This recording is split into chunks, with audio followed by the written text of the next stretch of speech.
Madame, Monsieur, bonjour et bienvenue dans ce flash de l'information sur Tunisnet TV. Et voici les principaux titres de l'actualité nationale et internationale.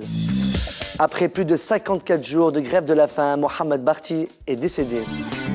À Gabès, fermeture d'une usine après des demandes exagérées d'augmentation de salaire.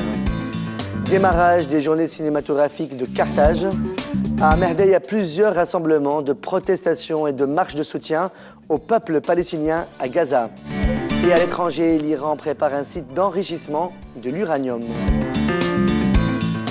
D'après Maître Abdelbasset Ben Barek, Mohamed Barti est décédé après plus de 54 jours de grève de la faim en protestation contre son arrestation dans l'affaire des incidents de l'ambassade des États-Unis le 14 septembre dernier. Transféré à l'hôpital Charles-Nicolle après la détérioration de son état de santé, Mohamed Barti a rendu l'âme dans la nuit de vendredi à samedi. Le secrétaire général du Congrès pour la République, Mohamed Abou, a déclaré à l'issue d'une conférence organisée par l'Association de transparence que le CPR restera au sein de la Troïka, mais avec des conditions, parmi elles la prise de mesures urgentes pour lutter contre la corruption. Il a également précisé qu'il existe une deuxième condition nécessaire qui résulte en une coalition dirigeante efficace qui prendra des décisions après concertation avec les trois partis. Khaled Hamemi, patron d'une usine se basant dans le gouvernorat de Gabès, a dû fermer ses portes après plusieurs protestations de ses ouvriers qui réclament des augmentations de salaire exagérées. Il a indiqué que ses employés ont bénéficié de 2 augmentations de salaire et que son usine offre 85 postes d'emploi et que sa production est destinée à l'exportation.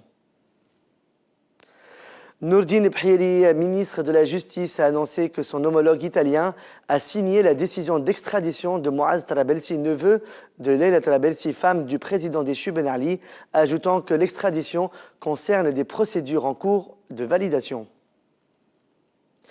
La 24e édition des Journées cinématographiques de Carthage a démarré vendredi 16 novembre pour se poursuivre jusqu'au 24 novembre 2012.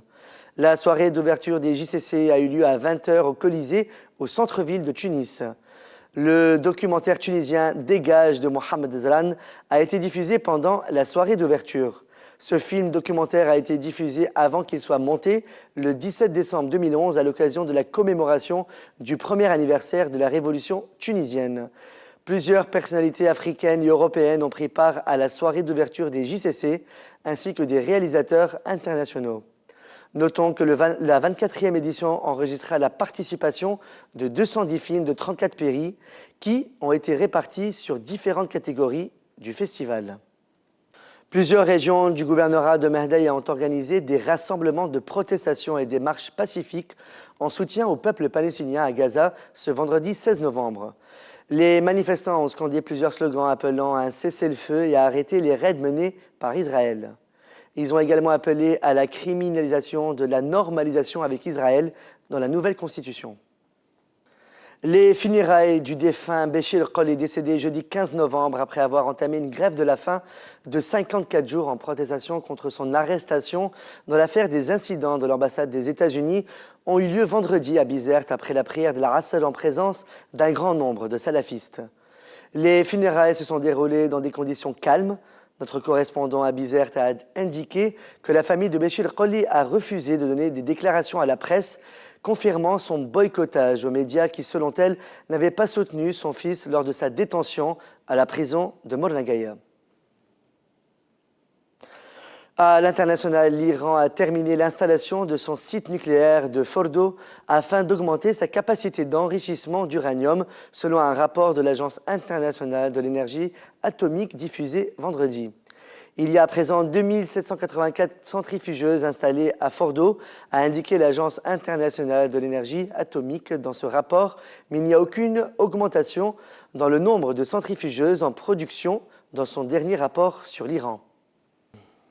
Le président Barack Obama s'est entretenu vendredi par téléphone avec le Premier ministre israélien Benjamin Netanyahu et lui a réitéré le soutien des États-Unis à Israël et à son droit à défendre ses terres. Notons qu'Israël mène depuis mercredi une offensive contre la bande de Gaza où plus de 20 morts et 400 blessés ont été enregistrés. Le quartier général du mouvement Hamas dans la bande de Gaza a été bombardé par des raids israéliens dans la nuit de vendredi à samedi. Le ministre des Affaires étrangères israélien Lieberman avait menacé d'assassiner le chef du gouvernement Hamas, Ismail Haniyeh, et d'autres dirigeants si les tirs de roquettes sur Israël ne cessent pas. Notons aussi que Tounes, une école primaire tunisienne à Gaza, a été bombardée par un raid israélien dans la matinée d'hier, samedi 17 novembre 2012, quelques minutes avant l'arrivée du chef de la diplomatie, Rafiq Abdeslam, à Gaza, dans le cadre d'une visite de solidarité au peuple palestinien après l'offensive meurtrière menée par Israël depuis mercredi dernier. Notons qu'une délégation tunisienne composée de plusieurs ministres est en visite actuellement à Gaza.